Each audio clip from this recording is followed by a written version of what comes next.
मैं शपथ लेता हूँ कि विद्यार्थी मेरा धर्म है, मानवता की सेवा करना मेरा परम लक्ष्य है, राष्ट्र की उन्नति में मैं सदा तत्पर रहूँगा। अपने कर्तव्य मार्ग पर आगे बढ़ते हुए एक स्वच्छ, सुंदर तथा भ्रष्टाचार मुक्त मैं भारत का निर्माण करूँगा। जय हिंद।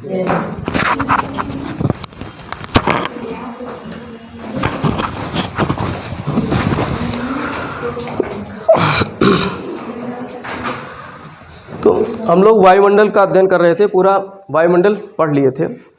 देखो, भूगोल के क्रम में हम लोगों ने शुरुआत कहाँ से किया था?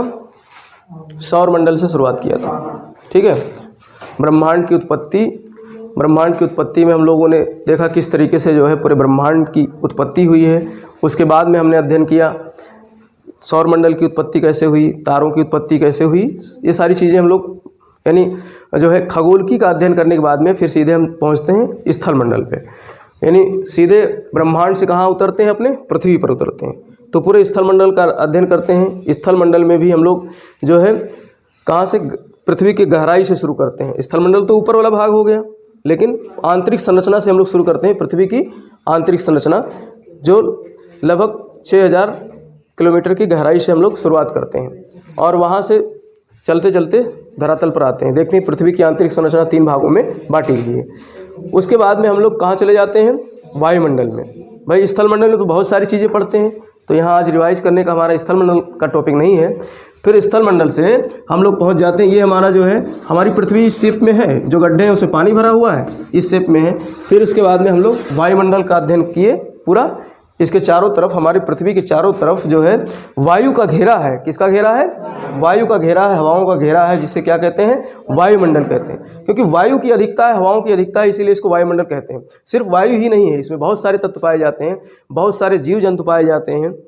ठीक है, जो बहुत सारे ऐसे जीव जंतु हैं जो हमें दिखाई देते हैं और बहुत सारे ऐसे हैं जो हमें दिखाई नहीं देते। आपको जो आश्चर्य होगा, इस पृथ्वी पर इंसानों से ज़्यादा जीवों की संख्या है, कई गुना ज़्यादा, लाखों करोड़ों गुना ज़्यादा इंसान से ज़्यादा जीवों की संख्या है, जो सूक्ष्म, अति सूक्ष्म से लेकर के और विशालकाय तक है। भाई पहले तो डायनासोर जैसे विशालकाय जीव थे इस पृथ्वी पर, जो सबसे विशाल थे, लेकिन अब डायनासोर लुप्त हो चुके हैं, नहीं है। मैंने बताया था लुप्त होने के पीछे कारण भी क्या था। बहुत भारी मात्रा में जो है जुरासिक और ट्रायसिक युगों के समय में क्या हुआ था? उल्कापात हुआ था, जिससे आग के गोले गिर रहे थे और उसकी वजह से उनका अस्तित्व खत्म हो गया था। तो डायनासोर जैसे चीज खत्म हो गए, लेकिन जो सूक्ष्म जीव हैं ये हमेशा अपना रूपांतरण करते रहते हैं। इनका जो है अस्तित्व खत्म नहीं होता है, क्योंकि इसी से जीवन की उत्पत्ति हुई है। पृथ्वी पर जीवन की उत्पत्ति सूक्ष्म, अति सूक्ष्म जीवों से ही तो हुई है। अब कोरोना है, जैसे कोरोना एक सूक्ष्म जीव ही तो है, वायरस है, सूक्ष्म वायरस है, और वो हमेशा अपने आप को बचाने के लिए क्या करता है? अपना शरीर ही बदल लेता है, रूप बदल लेता है, रूपांतरण कर लेता है, अपने शरीर का पूरी तरीके से रूपांतरण कर लेता है, जिससे कि उसको कोई हरा ना सके। इसलिए वायरस बड़े चालाक होते हैं। ये जीव भी हैं और निर्जीव भी हैं। अगर ये किसी सजीव के संपर्क में नहीं आएंगे, ज़मीन में कहीं पड़े रहेंगे, तो निर्जीव की भांति कार्य करेंगे, और जैसे ही किसी सजीव के संपर्क में आ जाएंगे, वैसे ही ये जीवधारी हो जाते हैं। बड़ी विचित्र जो है इनकी स्थिति होती है, बहुत विचित्र प्राणी हैं इस। तो ऐसे हमारा पूरा ब्रह्मांड जो है, हमारी पृथ्वी पूरी ऐसे तत्वों से भरी पड़ी है। तो ये वायुमंडल में भी इसी तरीके से दिखने वाले भी और न दिखने वाले भी सूक्ष्म जीव पाए जाते हैं। तो इस पूरे वायुमंडल में वायु की अधिकता होने के कारण हम वायुमंडल कहते हैं। अब इसकी परिभाषा अगर लिखेंगे तो वायुमंडल क्या है? वायुमंडल जो है हवाओं का घेरा है, पृथ्वी को चारों तरफ से घेरने वाली जो है वायु गैसों का एक आवरण है। क्या है? गैसों का आवरण है, जो क्या कहलाता है? वायुमंडल। तो अब हम लोगों ने इसमें सबसे पहला जो टॉपिक था हमारा, वायुमंडल संगठन और संरचना, कंपोजिशन और स्ट्रक्चर। वायुमंडल का कंपोजिशन का मतलब क्या होता है? जैसे एक बच्चा जो है ज्योमेट्री बॉक्स लाता है या बैग लाता है पढ़ने के लिए, तुम क्या लाते हो? बैग लाते हो। तो बैग में तमाम प्रकार की किताबें हैं, तमाम प्रकार की कॉपियां हैं, कलम है, ज्योमेट्री बॉक्स है, सब कुछ है। तो क्या हो गया? तुम्हारे बैग का क्या हो गया? कंपोजिशन हो गया। क्या हो गया? संगठन हो गया। अर्थात बैग का निर्माण जिन तत्वों से हुआ है, बैग मतलब बैग का निर्माण नहीं, बैग के अंदर जो तत्व पाए जाते हैं, जिन तत्वों से मिल करके हम पूरा बैग कहते हैं, स्कूल का बस्ता कहते हैं, तो वही क्या हो गया? बैग का संगठन हो गया। क्या हो गया? बैग का संगठन। तो ऐसे ही वायुमंडल का संगठन है। वायुमंडल में जो तत्व पाए जाते हैं उन तत्वों को क्या कहते हैं? वायुमंडल का संगठन। जिन तत्वों से वायुमंडल की रचना हुई है, तो कौन कौन से तत्व हमने बताए थे? 3 तत्व हैं मोस्टली, ठोस पदार्थ और द्रव और गैस, तीनों तत्व हैं। इस पृथ्वी पर 3 प्रकार के तत्व पाए जाते हैं। ठीक, चौथी अवस्था प्लाज्मा है। प्लाज्मा जल्दी याद आ जाता है तुम लोगों को। सूर्य हमारा किस अवस्था में है? प्लाज्मा अवस्था में है। सूर्य में अगर किसी को डुबकी लगा दिया जाए तो फिर जो है उसमें उत्प्लावन बल लगता रहेगा, ऊपर नीचे उस हाथ पैर काम नहीं करेगा। जैसे खखार की भरी हुई बाल्टी में किसी जानवर को घुसेड़ दो उसमें, तो वो तैर भी नहीं पाएगा ना निकल पाएगा, दलदल ऐसे दलदल की भांति जो है उसमें रहेगा। तो ऐसे प्लाज्मा की स्थिति होती है। तो लेकिन प्लाज्मा की अवस्थिति हमारे वायुमंडल में नहीं है। 3 रूप में वायुमंडल है, ठोस, द्रव और गैस, 3 अवस्थाओं में है। ठोस में हमने बताया था बहुत सूक्ष्म पार्टिकल हैं, जिसमें धूल के कण, नमक के कण, ठीक है, इस तरीके से बहुत सारे ठोस राख वगैरह हैं, कालिक के कण निकल जाते हैं, पहुंच जाते हैं, पराग के कण हैं। ये सब कण जो है वायुमंडल में ठोस कण के रूप में रहते हैं। और ये ठोस कण जो है नाभिक का कार्य करते हैं। किसका कार्य करते हैं? नाभिक का कार्य।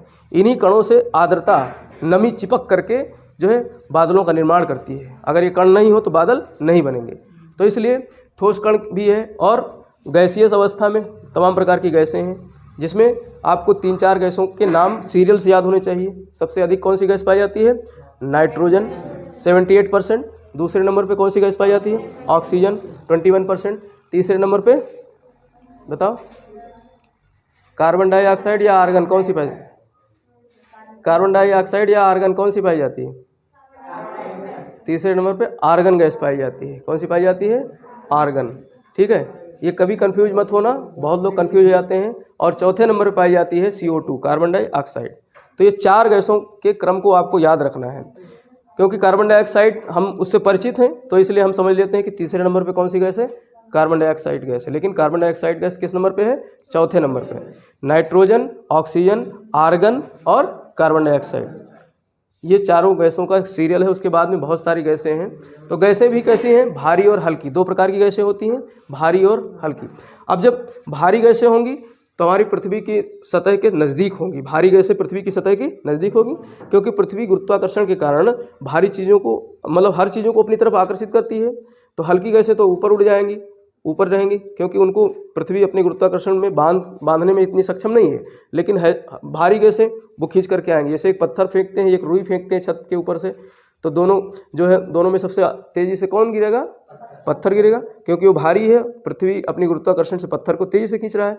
लेकिन रुई हल्की है, तो रुई इधर उधर जो है तैरते हुए आएगी, तो उसको गिरने में, लेकिन गुरुत्वाकर्षण का बल तो बराबर काम कर रहा है, लेकिन दोनों के भार में अंतर के कारण, डेंसिटी में अंतर के कारण, डेंसिटी घनत्व में अंतर के कारण दोनों जो है, दोनों पर गुरुत्वाकर्षण समान रूप से कार्य नहीं करता है।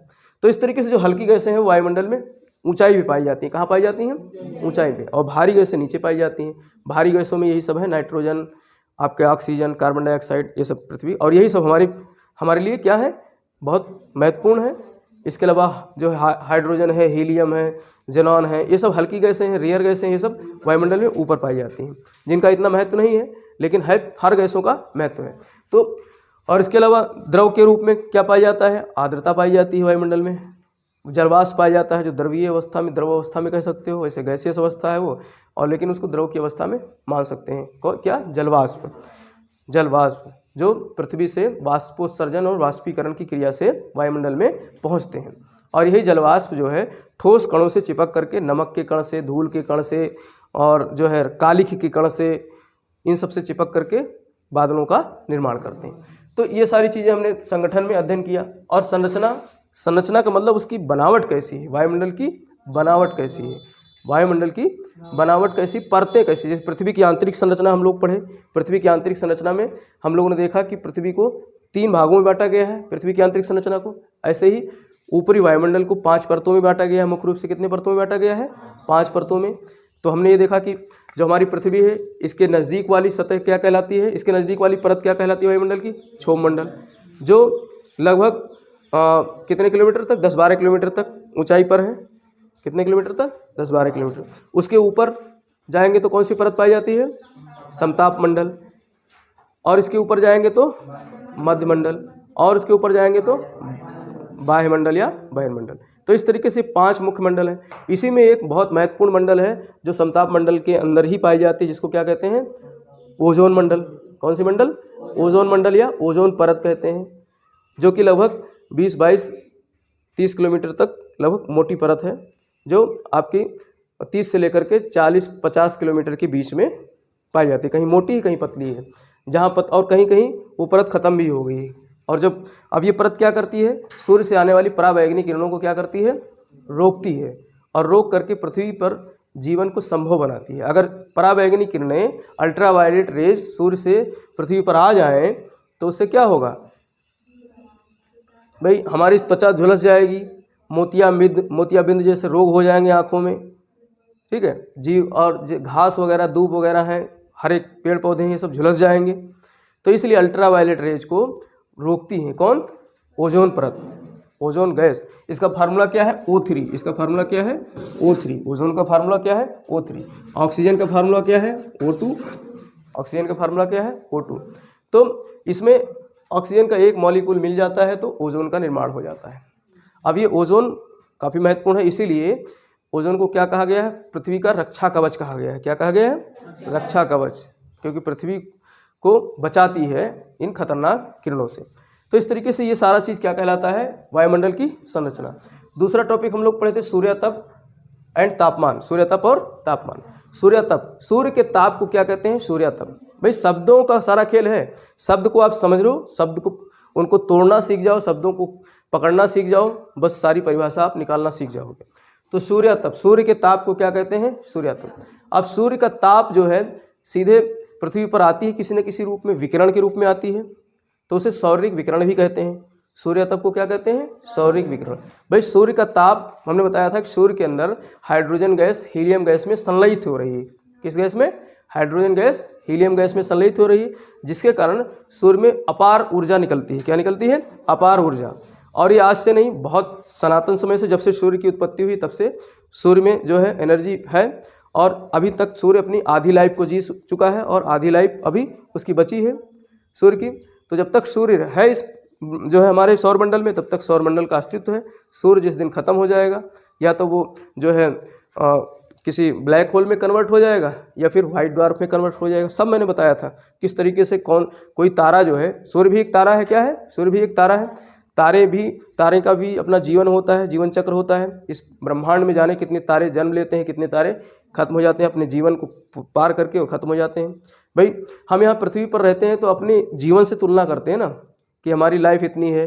भाई हम 24 घंटे को पृथ्वी पर दिन और रात मानते हैं कि वो क्यों होता है? क्योंकि पृथ्वी अपने अक्ष पर घूम जाती है 24 घंटे में।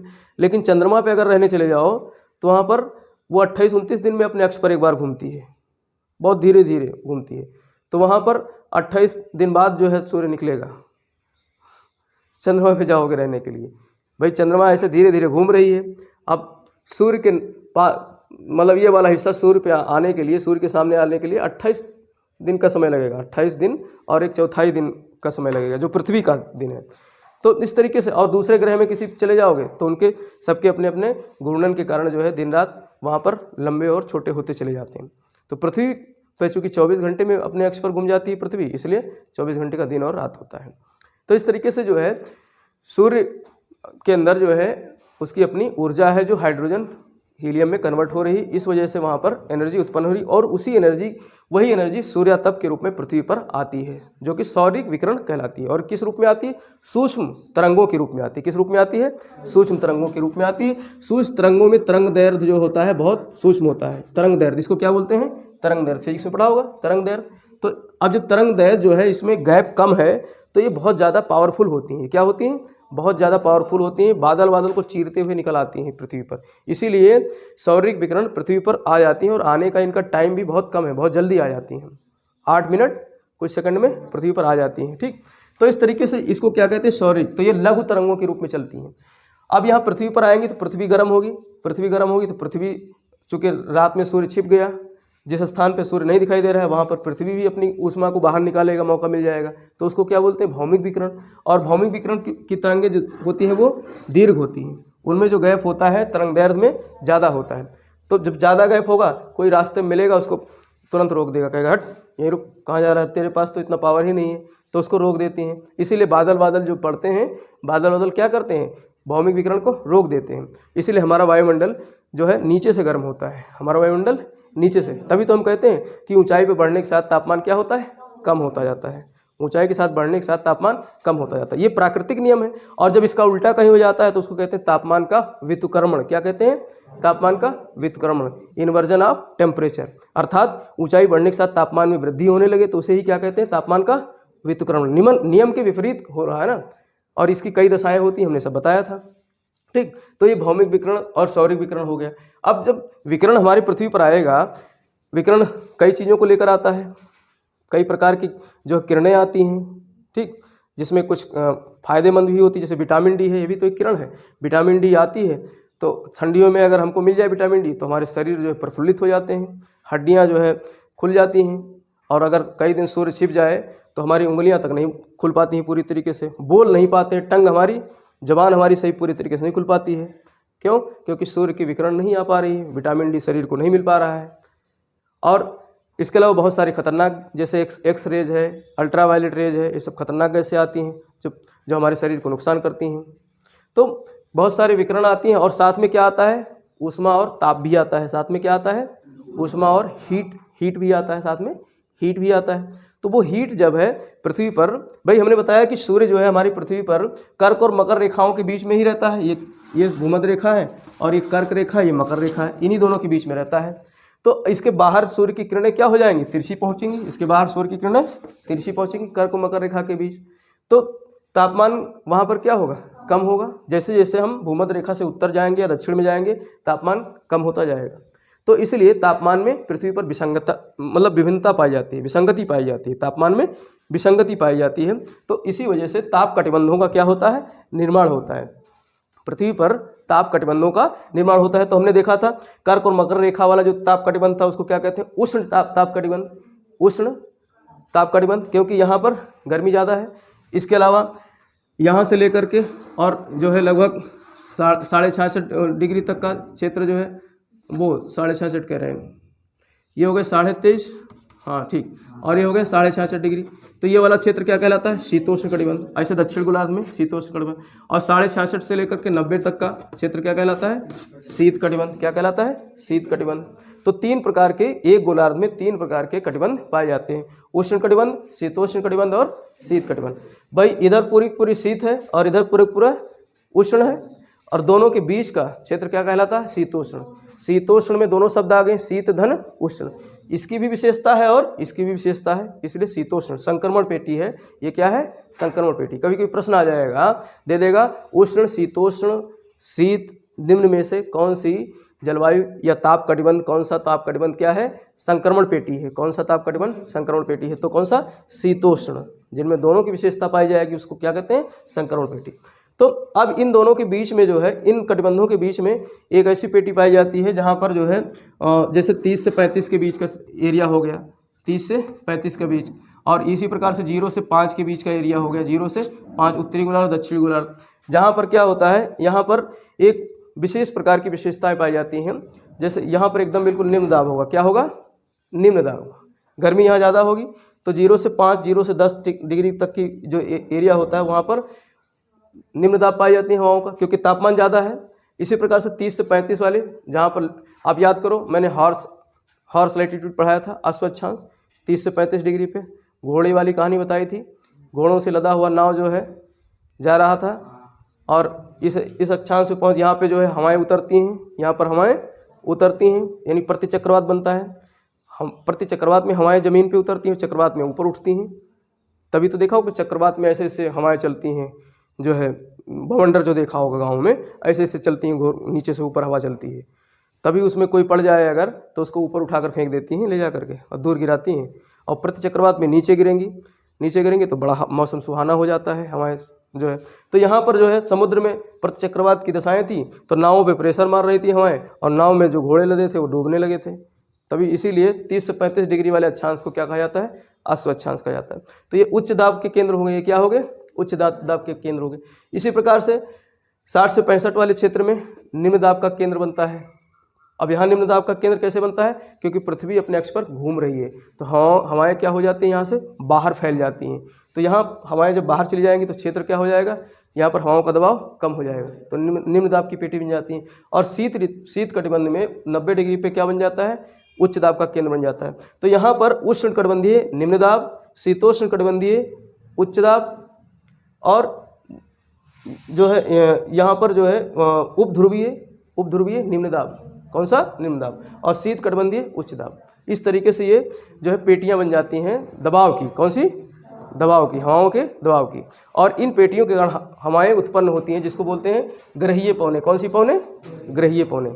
तो ये वायुमंडलीय दाब हो गई। वायुमंडलीय दाब हमको कौन कौन सी मिली, उष्ण कटिबंध पर निम्न दाब की वायुमंडलीय दाब, और शीतोष्ण कटिबंध पर कौन सी, उच्च दाब की पेटी, और उपध्रुवीय 60 से 65 के बीच में उपध्रुवीय में क्या मिल गया, निम्न दाब, और शीत कटिबंध पे उच्च दाब। ठीक, एक बार रिवाइज और करना जा करके तो पूरा याद हो जाएगा। अब यहीं से हवाओं की उत्पत्ति होती है।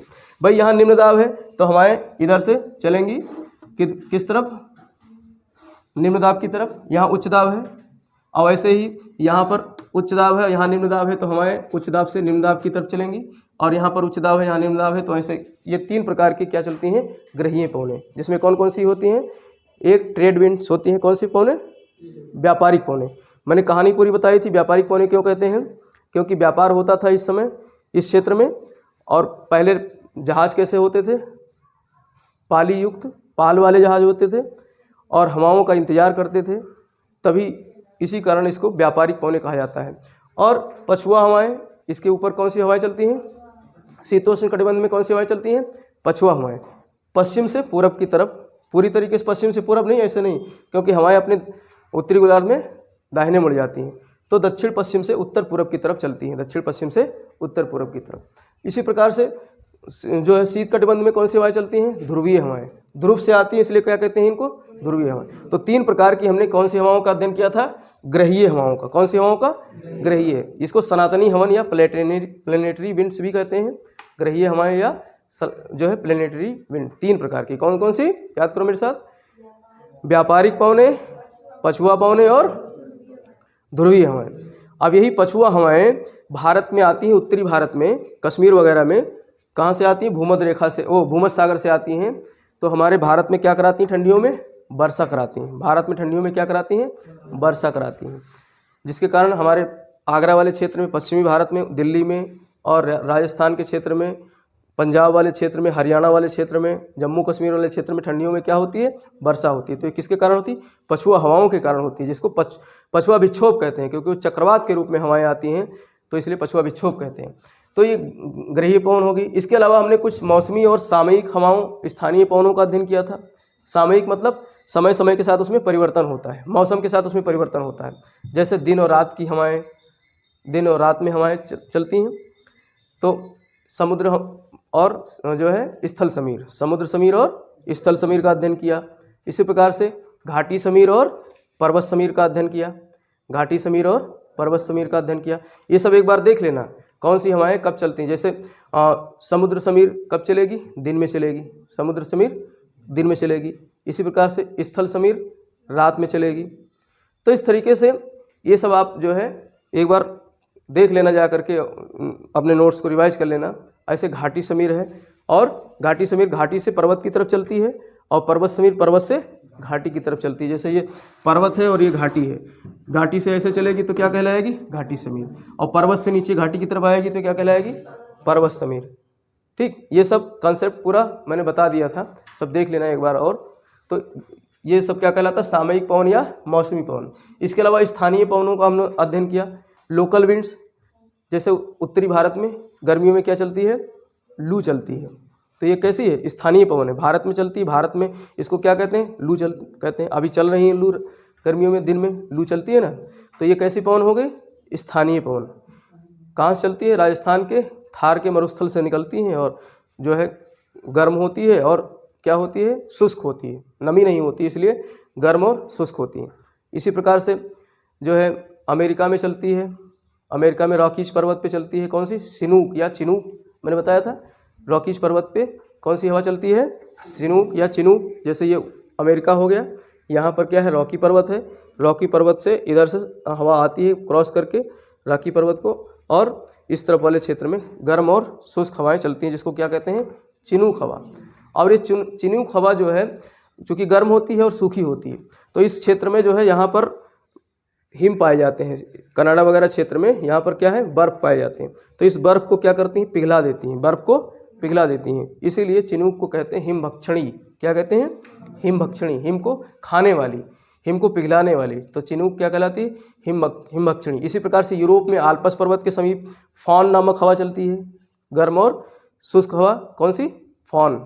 ये सब प्रश्न आते हैं, कहाँ चलती है चिनूक, कहाँ चलती है, उत्तरी अमेरिका में। फॉन कहाँ चलती है, यूरोप में आल्प्स पर्वत के समीप। सब रिवाइज कर लेना, ठीक है, सब भूल गए हो। इसी प्रकार से कुछ ठंडी हवाएं चलती हैं। हवाएं दो प्रकार की होती हैं, गर्म और ठंडी। तो ये गर्म और शुष्क हो गई। कुछ ठंडी हवाएं, जैसे भारत में शीतलहर चलती है, ठंडियों में क्या चलती है, शीतलहर, तो ये ठंडी हो गई। और शीतलहर भी कैसी होती है, उसमें नमी नहीं होती है।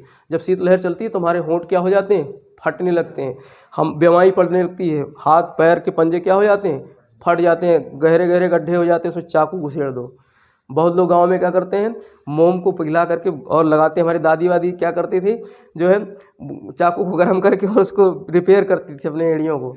चाकू को गर्म करती थी और एड़ियों पे जो है मोम लगा करके रगड़ती थी, तो दरार पड़ जाता था। क्यों, क्योंकि नमी नहीं है वातावरण में, उस समय नमी नहीं है, इसलिए होंठों में फटन उत्पन्न हो जाती है। तो हम लोग क्या करते हैं, होंठ की एक परत फाड़ते हैं ना, होंठ की ऊपरी परत फाड़ते हैं। गर्मियों में तो होता नहीं, ठंडियों में होता है मोस्टली, क्योंकि वहाँ पर शीत और शुष्क हवाएं चलती हैं, शीत और शुष्क हवाएं, सूखी हवाएं चलती हैं, नमी नहीं रहती हैं। इसीलिए जो है हमारे होंठ क्या होते हैं, फटते हैं। बहुत लोगों के गालों में जो है ऐसे पड़ जाते हैं, जो है रेखाएं पड़ जाती हैं इस तरीके से, ठीक है, गड्ढे टाइप के, मतलब फटन सी हो जाती है। तो वो सब इसी वजह से होता है, आर्द्रता की कमी के कारण, नमी के कमी के कारण, शीतलहर के कारण ही होता है। सूखी हवाएं होती हैं, वो नमी होगी तो कोई दिक्कत नहीं है। तो अब यही सब चीज़ों का जो है व्यापार करती हैं कंपनियां। तब कंपनियां क्या बेचेंगी, कोल्ड क्रीम, कहेंगी ये क्रीम लगाओ और आर्द्रता, मॉइस्चराइजर कहते नहीं, आप जाते हो ब्यूटी पार्लर जाते हो, क्या कराने, मॉइस्चराइजर कराने जाते हो, कि जो है गालों की त्वचा पे जो है मॉइस्चराइजर लगा देंगे, जिससे गाल की त्वचा फटेगी नहीं, ठीक है। तो ये सब जो है प्रकृति के जो है नियमों पर ही काम करती हैं। तो इस तरीके से जो है ये सब शीतलहर चलती है। इसी प्रकार से ब्लिजर्ड चलती है। ब्लिजर्ड कहाँ चलती है, ठंडी हवा जो है ये जो है उत्तरी गोलार्ध में, उत्तरी क्षेत्र में चलती है, जहाँ पर मतलब ध्रुवों से आती हैं, ध्रुवों से आती हैं तो ठंडी होती हैं और सूखी होती हैं, तो ये आकर के ठंडी बढ़ा देती हैं। गर्म हवाओं में एक मैंने बताया था जो है हार्मेटन चलती है, जिसको डॉक्टर पवन कहते हैं। हार्मेटन अफ्रीका में चलती है, जिसको डॉक्टर पवन कहते हैं। सब देख लेना, प्रश्न यहीं से आते हैं। डॉक्टर पवन किसको कहते हैं, हार्मेटन को कहते हैं, जो अफ्रीका में चलती है। कहाँ चलती है, अफ्रीका में। अफ्रीका ये यहाँ पर गिनी के तट है, यहाँ पर क्या है, गिनी का तट, और गिनी के तट पे ये सब इक्वेटर के आसपास है, तो यहाँ वर्षा ज़्यादा होती है, और वर्षा ज़्यादा होगी तो वहाँ पर जो है दलदल रहेगा, तो वहाँ पर जो है तमाम प्रकार के मक्खी हैं और तमाम प्रकार के कीटाणु पैदा हो जाते हैं, मच्छर पैदा हो जाएंगे, तो वहाँ पर बीमारी फैलेगी। और जब उस बीमारी को दूर करने के लिए क्या आती है, हार्मेटन नामक एक हवा आती है। हार्मेटन नामक एक सहारा मरुस्थल से हवा चलती है, जो क्या होती है, सूखी होती है, गर्म और सूखी होती है। अब यहाँ नमी ज़्यादा है और सूखी हवा आ जाए, गर्म और सूखी, तो नमी को क्या करेगी, सुखाएगी। नमी को सुखाएगी तो लोगों को राहत देती है, लोगों को बीमारी से राहत देती है। इसलिए हार्मेटन को क्या कहते हैं, डॉक्टर पवन। हार्मेटन को क्या कहते हैं, डॉक्टर पवन। इसी प्रकार से एक सिरोको हवा चलती है, गर्म हवा सिरोको चलती है, जो सहारा मरुस्थल से चलती है, भूमध्य सागर को पार करके, यह है भूमध्य सागर, इसको पार करके इटली और स्पेन में जाती है। और सहारा मरुस्थल में जो वहाँ की मिट्टी है, रेत है, लाल कलर की होती हैं, तो उस पवन के साथ लाल रेत जो है उड़ते हुए जाते हैं और भूमध्य सागर से नमी ग्रहण कर लेते हैं। भूमध्य सागर से क्या ग्रहण कर लेते हैं, नमी। और स्पेन और इटली में वहाँ बारिश कराते हैं, तो लाल लाल बारिश होती है। तो कैसे जो है ब्लड रेन कहते हैं उसको, क्या कहते हैं, ब्लड रेन, रक्त वर्षा कहते हैं, लाल बारिश होती है। तो लाल बारिश कौन कराती है, सिरोको नामक गर्म पवन कराती है। ये सब याद कर लो, मतलब याद नहीं करो, समझो, बार बार इसको अपने नोट्स को देखते रहो। वीडियो है, साला वीडियो देख लो, नहीं नोट्स समझ में आ रहा है तो वीडियो कंसेप्ट से पूरा बताया है मैंने, तो वहाँ समझो। तो ये सब क्या है, स्थानीय पवन है, लोकल विंड्स हैं। इसके अलावा हमने क्या पढ़ा था, आर्द्रता और संघनन। इसके अलावा हमने ह्यूमिडिटी और कंडेंसेशन, दोनों विपरीत होते हैं। आर्द्रता और संघनन दोनों क्या है, आर्द्रता का मतलब क्या होता है, वाष्प, जलवाष्प जो है वायुमंडल में पहुंच जाता है तो उसे क्या कहते हैं, आर्द्रता, ह्यूमिडिटी कहते हैं। और जलवाष्प पहुंचता किस रूप में है, वाष्पीकरण और वाष्पोत्सर्जन की क्रिया से। पानी गर्म होता है तो गर्म होकर के भाप बन जाता है, भाप बन करके वो हल्की होकर ऊपर उठ जाती है, तो उसे क्या कहते हैं, आर्द्रता कहते हैं। और यही आर्द्रता जब ऊंचाई बढ़ने के साथ में या वहाँ पर तापमान कम हो जाए, ओशांक बिंदु पर तापमान आ जाए, 0 डिग्री सेल्सियस पे तापमान आ जाए, तो क्या हो जाता है, संघनन। उसका क्या हो जाता है, संघनन। और संघनन से बादल बनते हैं, कोहरा बनता है, कुहासा बनता है। ये सब किससे बनते हैं, संघनन से बनते हैं। संघनन आर्द्रता का उल्टा रूप हो गया। आर्द्रता में जल जो है किस रूप में बदलता है, गैस के रूप में, वाष्प के रूप में। और संघनन में गैस जो है किस रूप में बदलता है, जल के रूप में, तरल के रूप में या ठोस के रूप में। भाई जल वाष्प क्या है, एक तरीके से गैसीय अवस्था है। और वही गैसीय अवस्था जब किस रूप में बदल जाए, तरल के रूप में या सीधे बर्फ, ज़्यादा तापमान कम हो जाए तो वो किस रूप में बन जाएगा, बर्फ के रूप में। किस रूप में बन जाएगा, बर्फ के रूप में। और अगर कोई जो है कोई तत्व जैसे कपूर है, कपूर को सीधे गर्म करो तो वो तरल नहीं बनेगा, सीधे किस रूप में बन जाएगा, गैस। तो इसको कहते हैं ऊर्ध्वपातन। क्या कहते हैं, ऊर्ध्वपातन, सब्लिमेशन। ये सब फिजिक्स के चैप्टर है, इसको क्या कहते हैं, ऊर्ध्वपातन। और जैसे बर्फ़ है, बर्फ़ जो हम लोग ट्रे में लगाते हैं, जब कोई मेहमान आता है तो उसको जो है ठंडाई में ट्रे से बर्फ़ निकाल के डाल देते हैं पानी पीने के लिए, कोई शरबत वरबत, तो वहाँ पर वो सीधे मतलब धीरे धीरे किस रूप में बदलता है, तरल रूप में। लेकिन बर्फ़ को उठा करके मम्मी तवे पे रोटी बना रहे हो, सीधे उसी पर रख दो तो वहाँ तरल बनेगा क्या, सीधे भाप बन जाएगा। बर्फ़ किस रूप में बन जाएगा, भाप। तो उसको क्या कहते हैं, ऊर्ध्वपातन। क्या कहते हैं, ऊर्ध्वपातन, सब्लिमेशन। इसको क्या कहते हैं, सब्लिमेशन। इसी प्रकार से कपूर जल करके गैस में बदल जाती है। कपूर क्या है, ठोस है, और ठोस जल करके सीधे गैस में बदल जाए तो उसको क्या बोलते हैं, ऊर्ध्वपातन, सब्लिमेशन। तो इस तरीके से जो है मतलब एक अवस्था से दूसरी अवस्था में परिवर्तन होता है। तो ऐसे ही जो है क्या होता है, संघनन होता है। संघनन भी जो है गैसीय अवस्था से किस रूप में आता है, तरल रूप में या ठोस रूप में आता है। तो बादलों का निर्माण होता है, वर्षा होती है। तो बादल का निर्माण, वर्षा होना सब किसके कारण है, संघनन के कारण होता है। किसके कारण, संघनन के। और आर्द्रता हमने 3 प्रकार की पढ़ी थी। आर्द्रता हमने कितने प्रकार की पढ़ी थी, निरपेक्ष आर्द्रता, विशिष्ट आर्द्रता और सापेक्ष आर्द्रता। निरपेक्ष आर्द्रता मतलब जितनी आर्द्रता है, वास्तविक आर्द्रता जो वायुमंडल में है, वायु में है, किसी चीज, जैसे ये कमरा है, ये कमरे में जितनी वायु भरी है, अब इसमें जितनी आर्द्रता है वो सब क्या कहलाएगी, निरपेक्ष आर्द्रता। और जब हम इसमें भार के तुलना में देखेंगे कि कितने भार की हवा है और कितने भार की क्या है, आर्द्रता है, तो वो विशिष्ट आर्द्रता कहलाएगी। क्या कहलाएगी, विशिष्ट आर्द्रता। और जब इसी में देखेंगे कि आर्द्रता जितनी है वास्तविक आर्द्रता है, लेकिन अभी उसकी ग्रहण करने की क्षमता कितनी है, अभी उसकी ग्रहण करने की क्षमता कितनी है, तो उसको कहते हैं सापेक्ष आर्द्रता। यानी सापेक्ष में क्या होगा, तुलना करते हैं। सापेक्ष का मतलब क्या होता है, तुलना करना। जैसे एक लकीर ये है और एक लकीर ये है, तो ये लकीर बड़ी है किसके तुलना में, इसकी तुलना में, तो कहते हैं ना इसके सापेक्ष ये बड़ी है, इसके सापेक्ष ये बड़ी है। अब एक ही लकीर हो तो कह सकेंगे कि बड़ी है छोटी है, नहीं कह सकते हैं, बड़ी छोटी। तो इसलिए तुलना करने के लिए कम से कम 2 चीज़ों का होना जरूरी है। अब सापेक्ष आर्द्रता क्या होगी, 2 चीज़ों की तुलना कर रहे हैं। किस चीज़ की, कि इतनी नमी है इस वायुमंडल में और धारण करने की अभी इतनी क्षमता है, तो उसको परसेंट में निकालते हैं। किस में निकालते हैं, परसेंट में।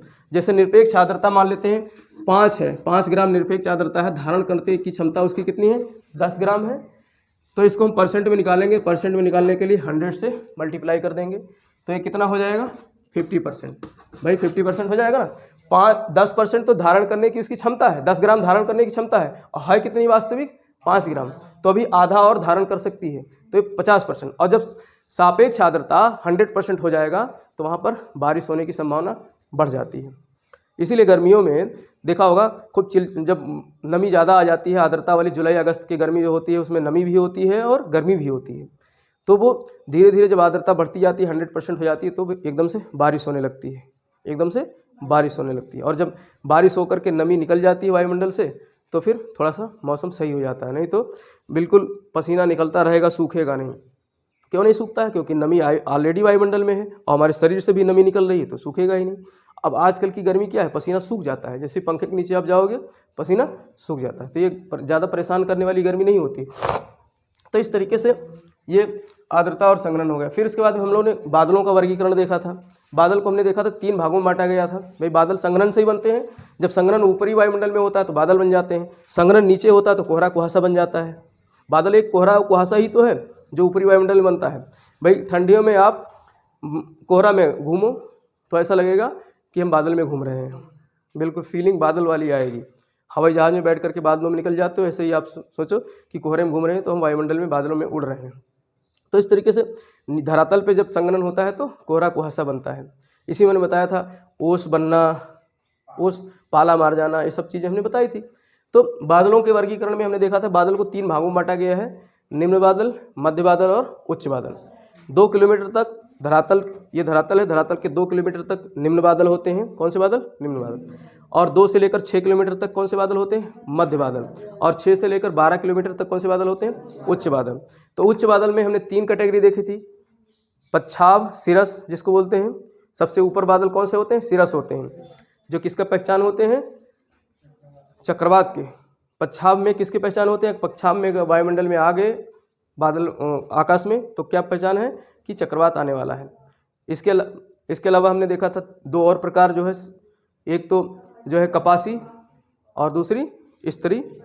पच्छाव स्त्री, पच्छाव कपासी। कपासी हल्के होते हैं तो ऊपर होते हैं, स्त्री नीचे हो जाते हैं, भारी होते हैं। इस प्रकार और जो मध्य बादल जो होते हैं उसमें हमने 2 प्रकार देखे थे, अल्टो स्ट्रेटस और उसके ऊपर अल्टो क्यूमुलस। अल्टो क्यूमुलस मतलब कपासी, स्ट्रेटस मतलब स्त्री। तो इस तरीके से 2 उसके प्रकार देखे थे। और 4 प्रकार हमने किसके देखे थे? निम्न बादलों के, जिसमें हमने ऊपर देखा था कौन सा?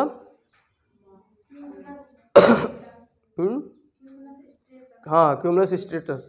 कपासी स्त्री बादल, कपासी स्त्री बादल, वर्षा स्त्री बादल, और इसके अलावा जो है स्ट्रेटस स्त्री बादल। और एक हमने चौथी देखी थी जो वर्टिकल लंबी थी, जो सतह से लेकर के और 10-12 किलोमीटर ऊंचाई तक बनती थी, जिसको निम्बो स्ट्रेटस कहते हैं।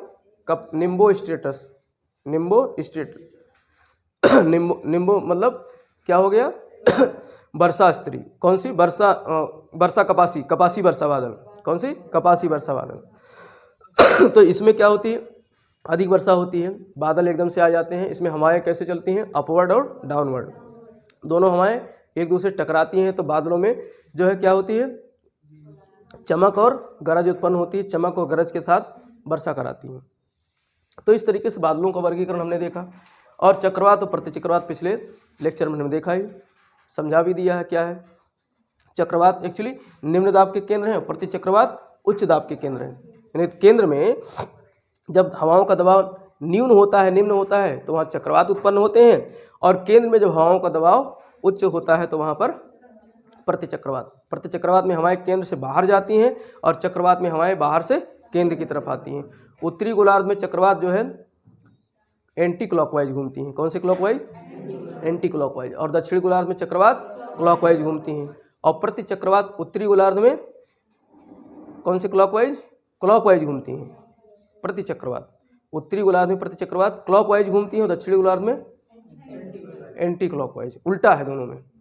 चक्रवात एंटी क्लॉकवाइज उत्तरी गोलार्ध में, चक्रवात एंटी क्लॉकवाइज उत्तरी गोलार्ध में, और प्रतिचक्रवात क्लॉकवाइज उत्तरी गोलार्ध में, प्रतिचक्रवात क्लॉकवाइज घूमती हैं। बस दक्षिण गोलार्ध में इसका उल्टा हो जाएगा। ठीक है, तो ये कंसेप्ट एक बार बना करके क्लियर कर लो, बस नहीं भूलोगे। तो इस तरीके से ये पूरा जो है वायुमंडल हमने ख़त्म कर दिया।